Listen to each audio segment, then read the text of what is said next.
Ce métal est aussi proche de la magie qu'il est possible de le trouver dans la nature. Je ne comprends tout simplement pas. Il peut ajuster son arrangement d'atomes pour revenir à une forme prédéfinie, mais il convertit également l'énergie mécanique en énergie thermique et il peut s'étirer jusqu'à 30 fois plus qu'un métal ordinaire et revenir à sa taille originale. Je peux le sentir dans mes mains qu'il rétrécit. En raison de ses propriétés uniques, il est utilisé dans tout, des dispositifs médicaux aux jouets en passant par les pneus de vélo par balle.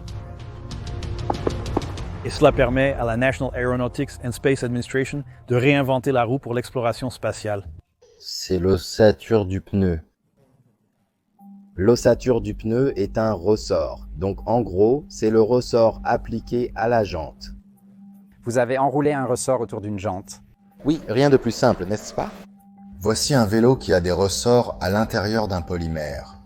Si vous regardez à l'intérieur là, Ce pneu n'a pas besoin de pression d'air pour fonctionner. La structure et l'absorption des chocs sont toutes fournies par ce ressort métallique. C'est environ 100 livres par pouce carré, soit ce à quoi ressemblerait un vélo de route. Vous devriez donc pouvoir le percer sans perte de performance. Nous allons donc le faire rouler sur un lit de clous. Mais d'abord, nous testerons un pneu pneumatique traditionnel, juste pour nous assurer que ces clous sont pointus.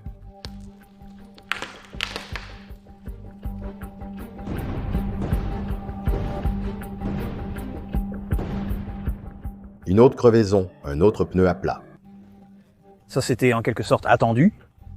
Je vais donc maintenant mettre ces pneus sans air à l'épreuve en roulant sur le même lit de clous. C'est parti.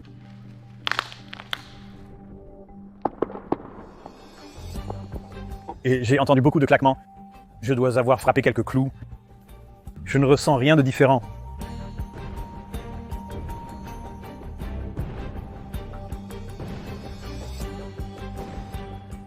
Ça roule toujours bien. Je vais prendre de la vitesse.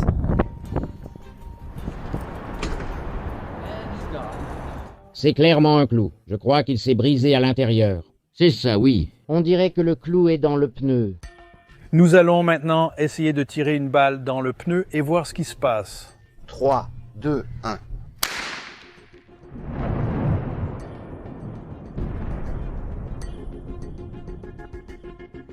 La voilà. Waouh. Regarde ça. C'est vraiment propre. C'est tiré droit à travers. Oui, on voit à peine la marque sur le pneu. On dirait que celle-ci a réellement touché. L'alliage. Oui. Pour moi, oui, on le sent au toucher. Vous pouvez voir que nous avons coupé une partie de la balle avant même que vous n'atteigniez le carton. Comment va le trajet? Ouais, aucun problème. Un vélo à l'épreuve des balles? Ce pneu de vélo à l'épreuve des balles est issu des recherches de la National Aeronautics and Space Administration pour créer des roues pour les missions spatiales. Il est vraiment difficile de fabriquer de bonnes roues pour d'autres planètes. Dans de nombreux endroits où nous voulons envoyer des rovers, il n'y a pas ou très peu de pression atmosphérique. Les conditions extrêmes sur la Lune et Mars empêchent l'utilisation de pneus pneumatiques en caoutchouc. L'absence de pression de confinement à l'extérieur peut entraîner une explosion. De plus, lorsque les températures chutent à des niveaux très bas, le caoutchouc devient fragile. Si c'était un mât, la température face au soleil serait de 250 degrés Fahrenheit au-dessus de zéro. Dans l'ombre, il fait moins 250 degrés Fahrenheit. Mettons du caoutchouc sur la Lune. Moins 90 degrés Fahrenheit est la température de transition du verre. C'est lorsque le polymère passe d'un état flexible à un élément rigide. C'est ce qui se passe lorsque vous trempez du caoutchouc dans de l'azote liquide.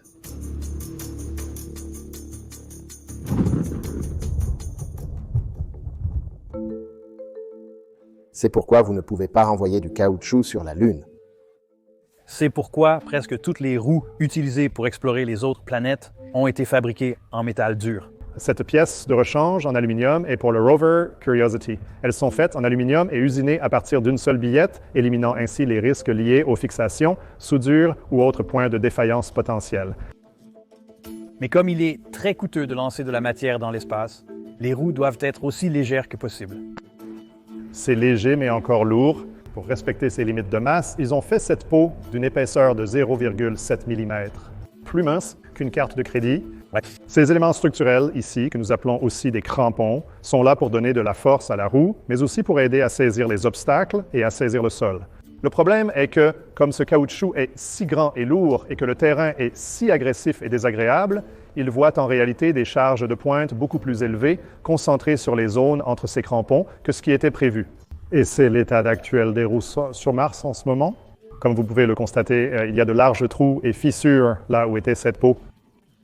La roue fonctionne toujours, permettant au rover de poursuivre sa mission, mais son efficacité et sa mobilité sont affectées. Lorsque vous appliquez une force à un matériau, cela est connu comme une contrainte. Ce que vous faites vraiment, c'est tirer sur tous les atomes à l'intérieur de l'objet. Et en conséquence, leur espacement change un peu, et donc le matériau se déforme. Par exemple, si vous tirez sur un objet, il deviendra légèrement plus long, et le changement de longueur par unité est appelé déformation. Maintenant, pour la plupart des matériaux sous de faibles contraintes, la déformation est directement proportionnelle à la contrainte appliquée. Plus vous la sollicitez, plus elle s'étire. Et le matériau est élastique. Si vous enlevez la contrainte, l'objet revient à sa taille d'origine. Donc aucun atome n'a bougé et aucune liaison n'a été brisée ou formée.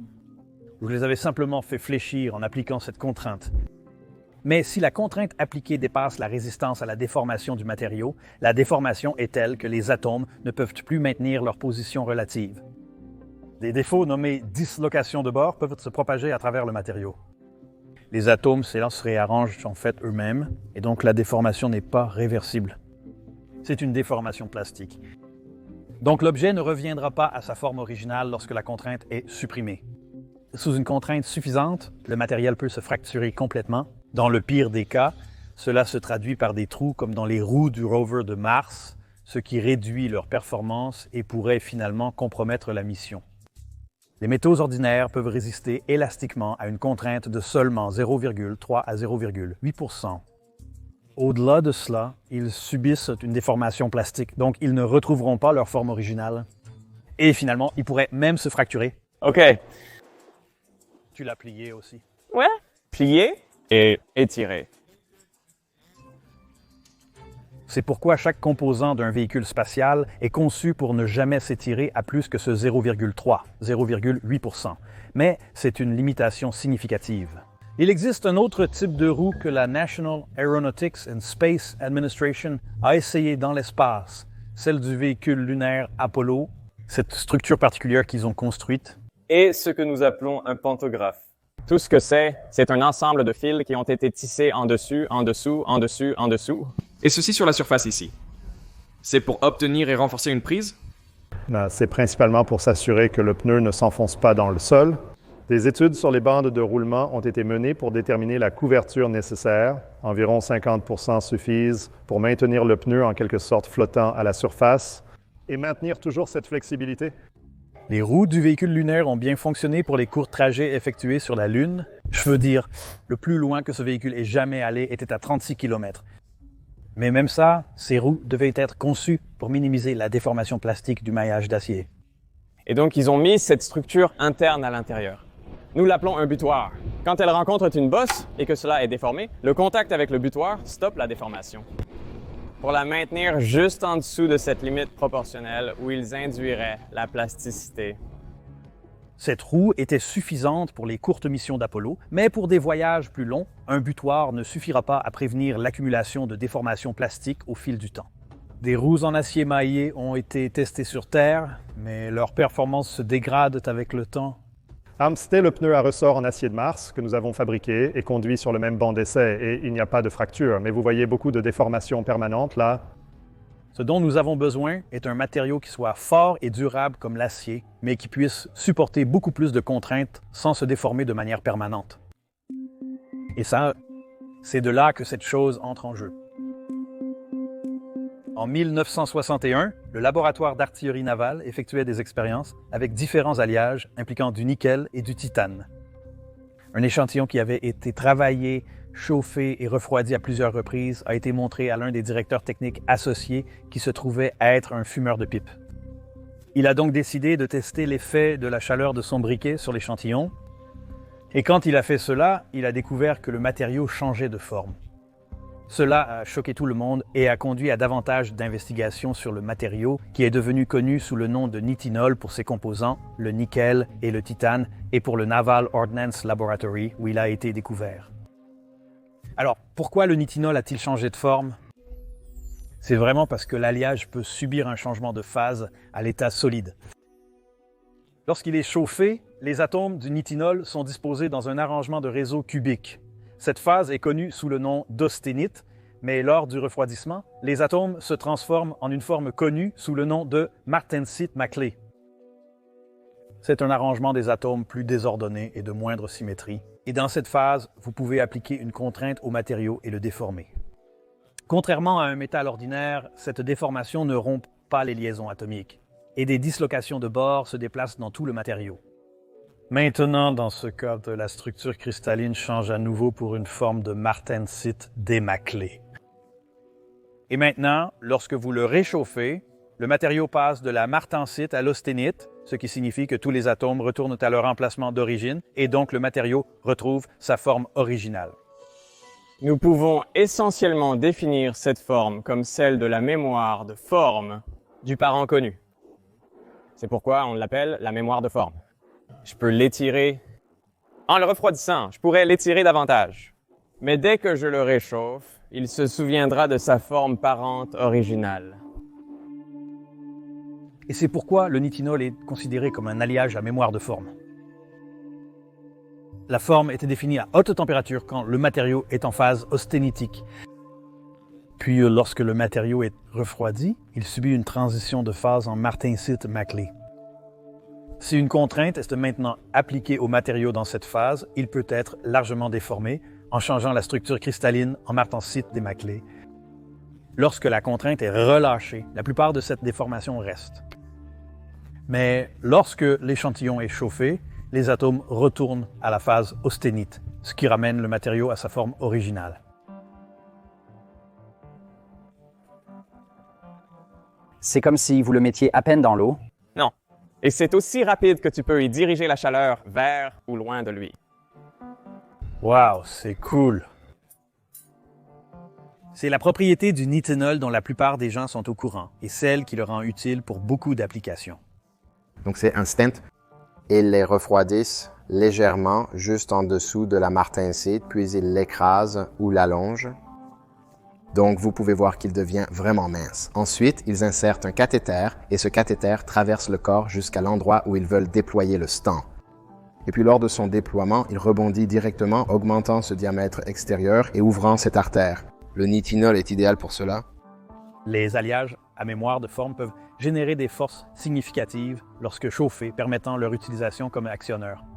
Vous allez voir une énorme quantité de force et de tension s'accumuler dans le fil, ce que nous pouvons voir ici avec la force qu'il exerce. 6 livres, 7. Vous pouvez vraiment le voir se contracter. 13, 15, 16, 17, 20 livres. Oh, il le soulève. C'est environ 90 newtons de force. Les scientifiques ont utilisé des alliages à mémoire de forme pour fracturer une roche.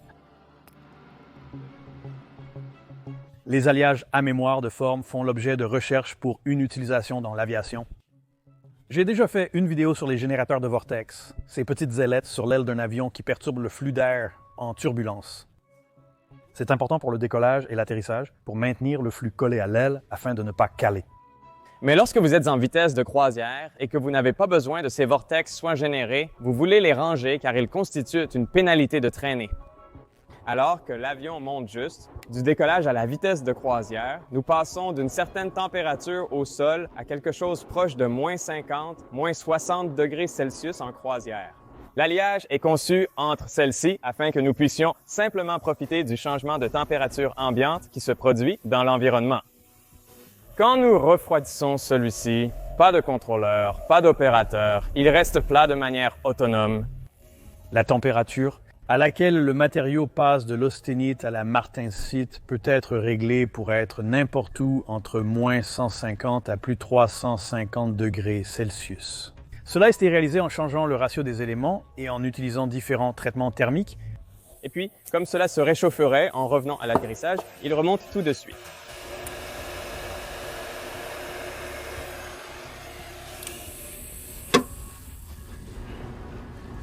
Ce principe a été étendu pour faire fonctionner les volets principaux d'un avion. Maintenant, le chauffage et le refroidissement ne sont pas passifs, mais contrôlés par un élément chauffant. Nous avons donc fait des démonstrations où vous avez un avion 737 et aucun actionneur hydraulique sur la boîte d'aile. Nous avons un mécanisme de navette entraîné par 2 tubes de nitinol. Nous avons piloté ces ailerons et éléments de volet sur la boîte d'aile d'un Boeing 737 en vol. 60 degrés d'angle de volet vers le bas, 30 degrés vers le haut. Simplement en chauffant et refroidissant 2 tubes de nitinol, ça remplace tous les hydrauliques. L'effet de mémoire de forme est la principale chose que les gens connaissent sur des matériaux comme le nitinol, mais ils ont une autre propriété unique qui les rend idéaux pour la fabrication de roues durables. Et vous allez juste le prendre et vous allez le nouer plusieurs fois autour de votre main comme ça. Puis vous allez simplement tirer sur ce fil et ressentir une déformation de 6 à 8% dans un morceau de métal. Oh, c'est vraiment bizarre. C'est une déformation de 6 à 8% que vous ne pouvez pas faire avec d'autres fils, n'est-ce pas? Mais ce qui est étrange à ce sujet, c'est que cela semble un peu croustillant. Parce que vous ressentez toutes les réorientations. C'est tellement étrange. C'est cool cependant, n'est-ce pas? Oui, très cool. Pouvez-vous entendre ça? C'est étrange, non? Ce cliquetis, c'est vain. Les alliages à mémoire de forme peuvent s'étirer jusqu'à 8% de leur longueur, puis revenir à leur taille initiale. Cette propriété est connue sous le nom de superélasticité ou pseudo-élasticité, mais ce sont en quelque sorte des termes incorrects, car le matériau n'opère pas réellement dans son régime élastique. Ce qui se passe réellement, c'est que ce nitinol est en phase austénitique. Sa température de transition est plus basse que la température ambiante, mais en appliquant une contrainte, même sans changement de température, vous pouvez forcer la structure cristalline à passer de l'austénite à la martensite démaclée, et ce réarrangement permet au nitinol de se déformer de 8%, et pourtant il reviendra à sa configuration originale une fois la contrainte supprimée et les atomes retournent à la phase austénitique. Le son que vous entendez est le matériau subissant un changement de phase induit par le stress à l'état solide. Si vous voulez y penser sur une courbe contrainte déformation, maintenant cette transformation se produit entièrement au-dessus de la température de transition de la martensite. Donc le matériau commence dans la phase austénitique et ensuite la contrainte appliquée est ce qui induit le changement de phase de l'austénite à la martensite démaclée. Et lorsque cette contrainte est supprimée, les atomes reviennent à la phase austénitique et donc le matériau revient à sa taille et sa forme originale. Si c'était un tube normal, je le plierais jusqu'ici et il se plastifierait. Si c'était un tube en laiton qui a un mode de flambage plastique, il se déformerait ainsi et ferait flamber la paroi. Je ne prendrais jamais mes mains et les plierais comme ça pour qu'ils reprennent complètement leur forme. Au niveau de la courbure, le nitinol passe de l'austénite à la martensite et inversement. Quand nous passons de la phase de symétrie supérieure, l'austénite, à la phase fille de symétrie inférieure, laquelle est-ce? Exothermique ou endothermique? J'ai l'impression que cela devrait être exothermique. Bon travail, homme de science. Si vous mettez votre main autour de ce tube, vous ressentirez réellement l'énergie thermique, l'enthalpie de cette transformation se dégageant sous forme de chaleur. Tu es prêt? Oui. Oh ouais, c'est vraiment chaud. Oh, ça brûle vraiment, je ne peux pas garder ma main dessus. Non, garde ta main dessus, ça ne te brûlera pas. Waouh, c'est chaud. Lorsque la contrainte est supprimée et que le matériau redevient austénite, ce changement de phase est endothermique. Il absorbe la chaleur. Exact. C'est comme si vous pouviez l'utiliser pour un frigo. C'est exactement ça. Un autre domaine où ces matériaux sont appliqués est dans un domaine appelé élastocalorique, où nous utilisons cette transformation pour faire des choses équivalentes au pompage de chaleur. Je veux filmer ça avec notre caméra thermique. Nous avons une caméra FLIR avec nous. Ce potentiel de dissipation peut agir un peu comme la dissipation dans l'amortisseur, n'est-ce pas? Donc, le pneu lui-même pourrait en fait réaliser une partie de ce potentiel de dissipation par lui-même. Il agit presque comme un amortisseur. Exact. Pour se débarrasser de cette perte d'énergie, Donc votre pneu a en fait le potentiel de devenir un système de suspension complet, qui évidemment simplifie vraiment la construction de véhicules pour l'espace. Le pneu original, quand je mets une charge dessus, vous pouvez voir que je ne transfère une charge que de l'empreinte à cette petite section du pneu. En attachant cet élément de butée ici, quand je passe par une empreinte, vous pouvez voir maintenant que je transfère la charge à 360 degrés autour du pneu. En faisant cela, j'ai maintenant augmenté ma capacité de charge de manière significative sans ajouter de masse. Pour fabriquer un pneu en alliage à mémoire de forme, il tisse jour et nuit les ressorts ensemble en un maillage. C'est un processus long et fastidieux. Vous allez le prendre ainsi. Vous allez saisir les deux extrémités. Et maintenant, prenez-le. Oh non. Et vissez-le. Oh mon Dieu. Tu te moques de moi? Est-ce que tu fais ça tous les jours? 684 fois. 684 fois? Par pneu. Mais ces roues fonctionneront-elles sur les rovers, sur la Lune et Mars? Eh bien, ils testent des roues de manière extensive sur un carrousel rotatif de différents types de terrains, du sable aux petites roches et aux grosses roches. Donc, le terrain Endurance Rig consiste essentiellement en un carrousel circulaire qui est entraîné indépendamment. L'assemblage roues et pneus est entraîné indépendamment aussi, permettant de créer une condition de glissement forcé et de conduire sans glissement.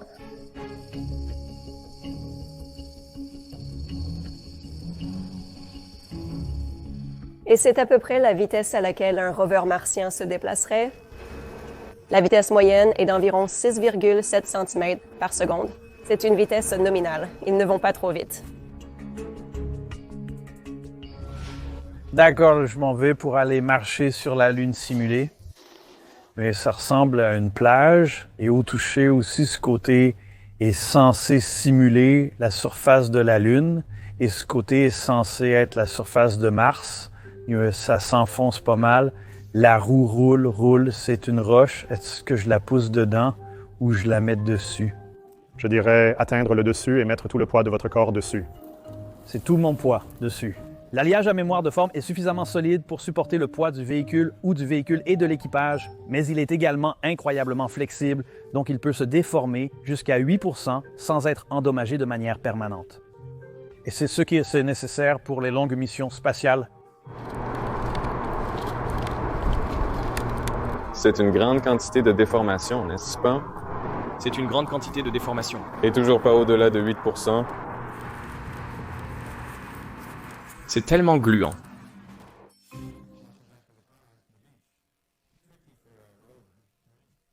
Mais ces pneus ne seront pas uniquement pour l'espace. Ils prévoient aussi des utilisations terrestres. La plupart des avions, les pneus de ces avions doivent être pressurisés à des pressions vraiment très élevées. 300-400 pounds per square inch, pas la pression conventionnelle de 30 à 60 pounds per square inch que vous faites dans un pneu de voiture ou de camion, n'est-ce pas? Nous avons des problèmes où à ces énormes pressions, ils peuvent exploser. L'autre aspect est l'entretien, n'est-ce pas?